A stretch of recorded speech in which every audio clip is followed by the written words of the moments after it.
نوێنەرێن پێکهاتێن نەتەوەیی و ئۆلی یان ڕۆژئاوا میێوانێن هێژا ڕۆژ باش دەستپێکە پەیوا خۆدا بە فەردزانم بنابێ یەکێتیە نیشتیمانیە کوردستانێ سوپاسیە لژنا باڵا بکەم بۆ vەخواندنە ما ji bo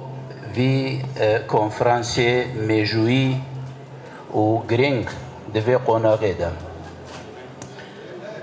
û her wisa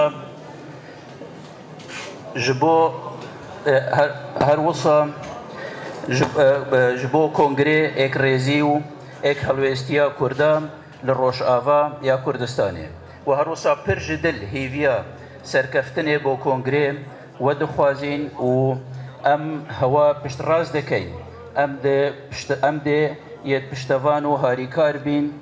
جبو بزا وارزگاری خوازا گلی کرد لسوریا بجدار گوی تیجا یکیتی نیشتیمانی کردستان وکو هر دم و پشتوان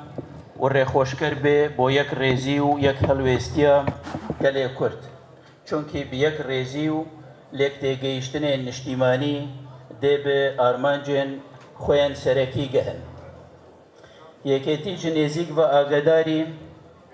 گۆڕانکاری و پێشهات و ئالنگاریان دەڤەرەیە و ji bo ڕووبەڕووبوونە van ئالنگاریە ئەم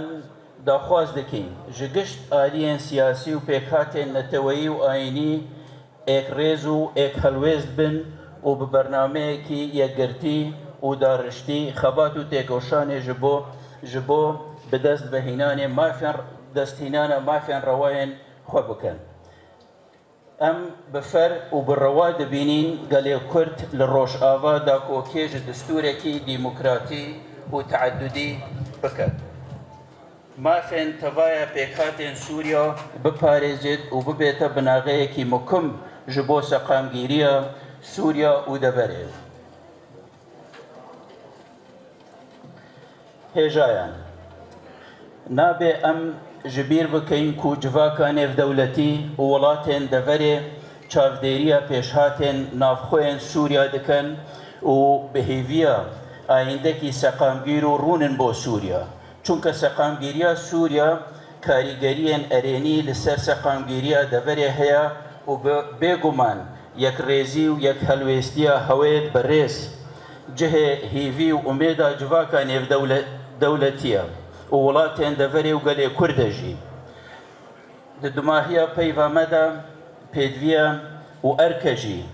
ام تفدا یه تاریکار و پشتوان بین جبو پروسه یک ریزیا گلی کرد لروش آوا و